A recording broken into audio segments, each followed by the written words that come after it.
seseorang tidak memadai hanya dengan ucapan, tetapi harus disertakan dengan pengorbanan. Assalamualaikum warahmatullahi wabarakatuh. Waalaikumsalam warahmatullahi wabarakatuh.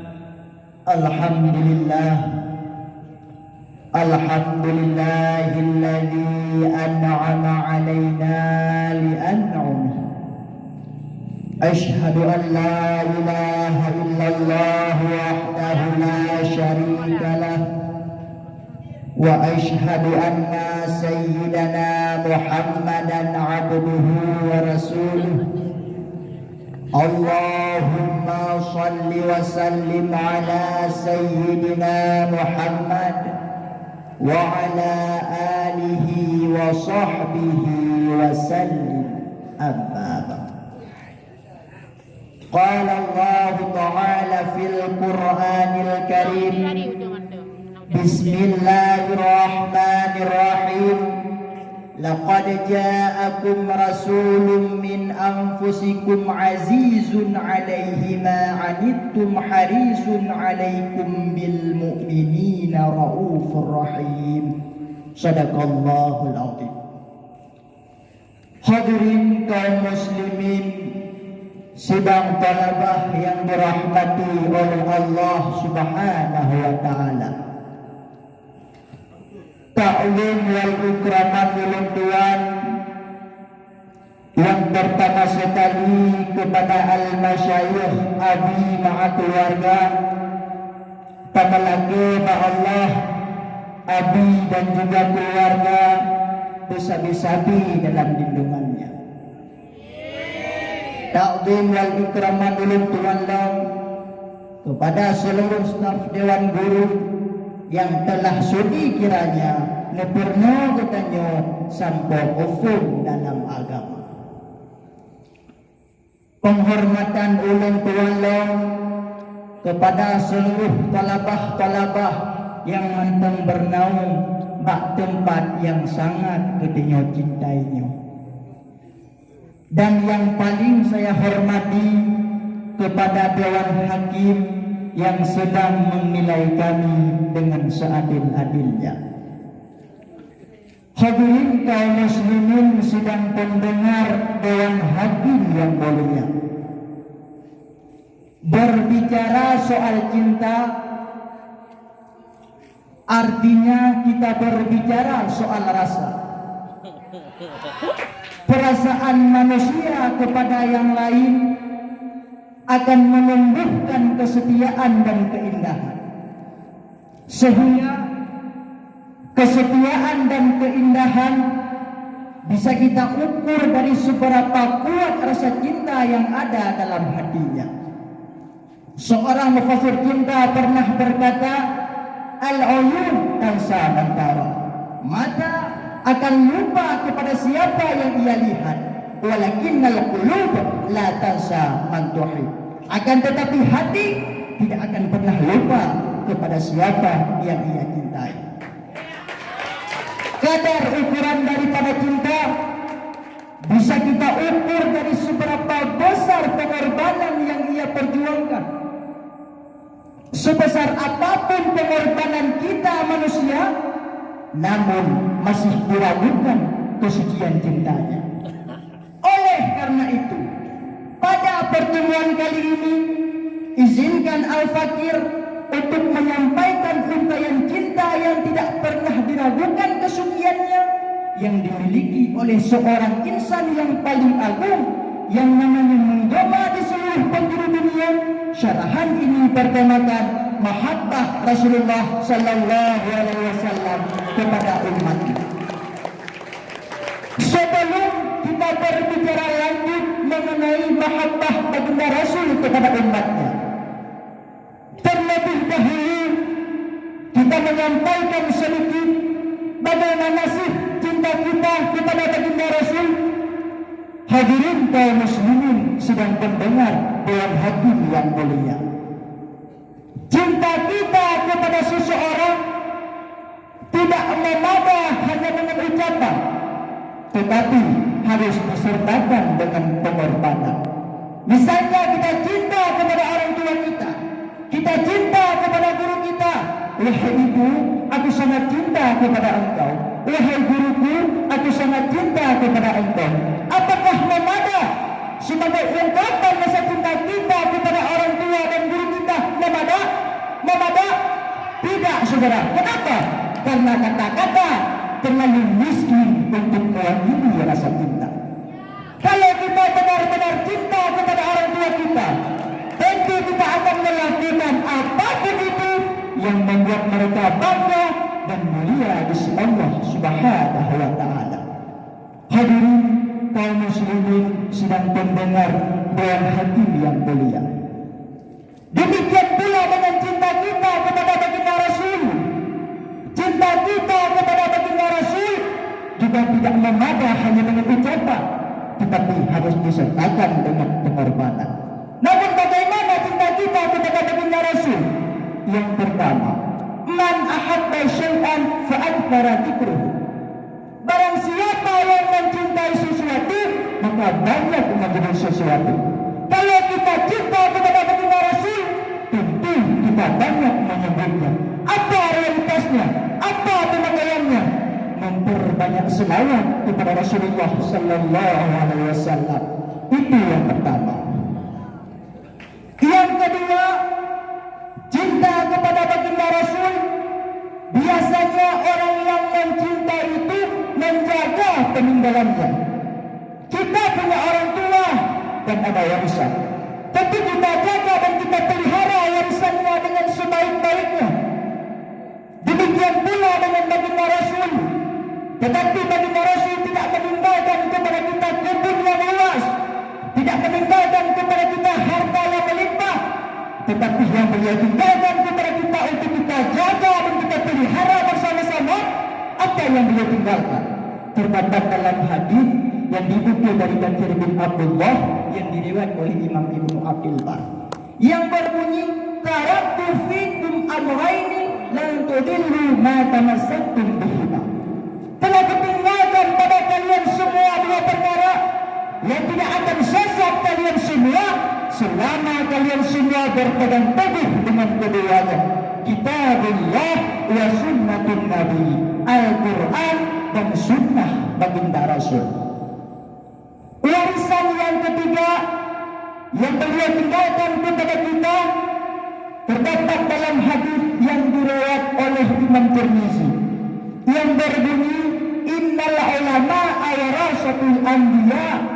Sesungguhnya para alim ulama adalah pewaris para nabi-nabi. Kalau demikian, warisan yang beliau tinggalkan kepada kita tiga: Al-Quran, Sunnah, dan para alim ulama. Inilah warisan yang perlu kita jaga. Inilah warisan yang perlu kita pelihara. Warisan yang kita laksanakan dan terjemahkan dalam kehidupan kita. Mari kita lihat. Warisan yang pertama, Al-Quran, kitab suci kita orang Islam. Bagaimana cara kita menjaga warisan yang bernama Al-Quran itu? Yang pertama, usahakanlah agar membaca Al-Quran menjadi salah satu hobi dalam kehidupan kita. Dikarenakan orang mukmin yang tidak membaca Al-Quran, Rasulullah Sallallahu Alaihi Wasallam bersabda yang diriwayatkan oleh Imam Bukhari Muslim yang berbunyi, "Mathalul mu'minul ladzi la yuqra'ul Qur'ana kama tamarati la riyahulaha wa ta'amuha hulul." Perumpamaan orang-orang mukmin yang tidak membaca Al-Quran adalah seperti buah kurma yang tidak berbau harum tetapi rasanya manis. Setelah membaca Al-Quran, mari kita tingkatkan kepada tahapan yang kedua, yaitu mencoba memahami isinya. Lewat segala kesempatan yang memungkinkan, entah dengan jalan mengaji, berdiskusi, tukar pikiran, banyak membaca. Ini cara kita menjaga warisan yang bernama Al-Quran. Yang kedua, sunnah. Di antara fungsinya adalah menjelaskan perkara-perkara yang tidak dijelaskan aqimis shalah, kerjakan salat. Bagaimana cara salat? Tidak ada dalam Al-Quran yang menjelaskan itu sunnah. Namun untuk memahami Al-Quran dan sunnah, dengan apa yang harus kita tempuh? Yaitu melalui warisan yang ketiga, para alim ulama. Percaya atau tidak, diakui atau tidak, kita berikan jasa pada para alim ulama. Karena jika bukan para ulama yang mengajarkan kita, jika bukan para ulama yang didik kita, pasti hidup kita akan sesat, bahkan akan menjadi hina seperti binatang. Imam Al-Hasan Al-Basri pernah berkata, laulal ulama'u lasaran nasu matla bahaim. Jika bukan karena ulama, manusia akan menjadi hina seperti binatang. Hadirin kaum muslimin dalam hakim yang mulia, kalau kita cinta kepada baginda Rasul, jaga 3 warisan tersebut. Itu cinta kita kepada baginda Rasul. Demikian pula dengan baginda Rasul, mencintai kita umatnya juga tidak hanya dengan ucapan, tetapi juga disertakan dengan pengorbanan. Namun bagaimana cinta Rasul kepada kita umatnya? Bukti yang pertama, bahwa hidup beliau miskin. Malahan ada satu doa yang sering beliau bacakan.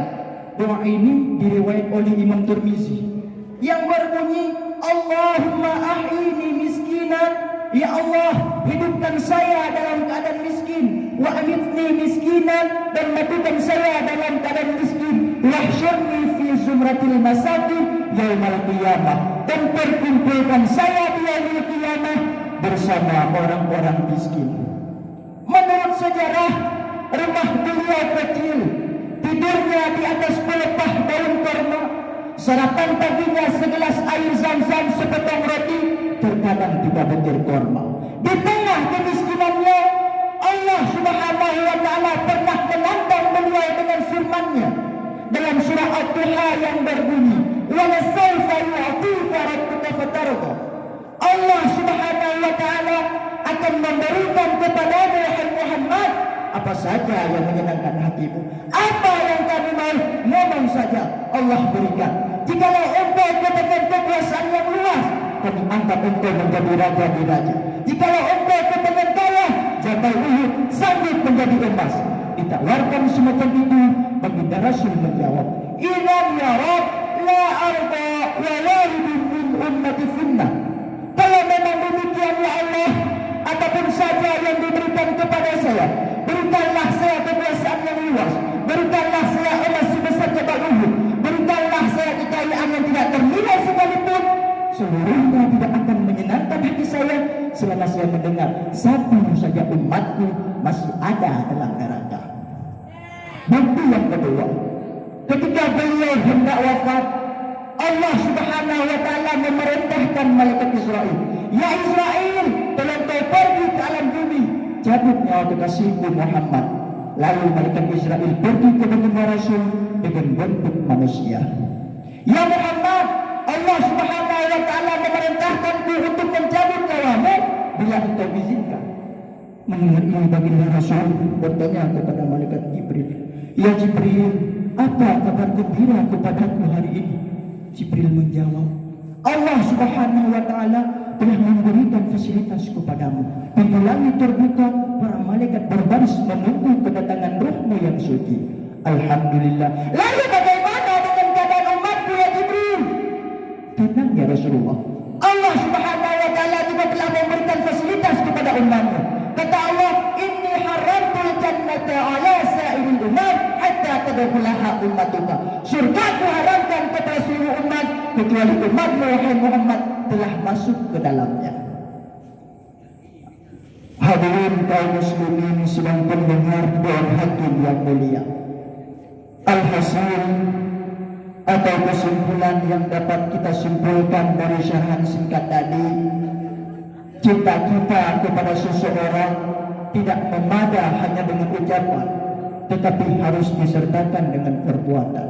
Kalau memang kita cinta kepada baginda Rasul, maka perbanyaklah selawat kepadanya, jaga 3 warisannya, Al-Quran, Sunnah, dan para alim ulama. Demikian juga dengan baginda Rasul, mencintai kita umatnya juga tidak hanya dengan ucapan, tetapi beliau mengorbankan jiwanya. Salah satu cinta beliau kepada kita umatnya, beliau rela miskin demi kita umatnya. Mungkin hanya itu yang dapat ulun sampaikan, di mana kadang terdapat kekurangan dan kesalahan. Nyo ulun tuan lagi maaf. Usikum wa iyaya bitaqwallah. Hadani Allah wa ikum ajma'in. Assalamualaikum warahmatullahi wabarakatuh.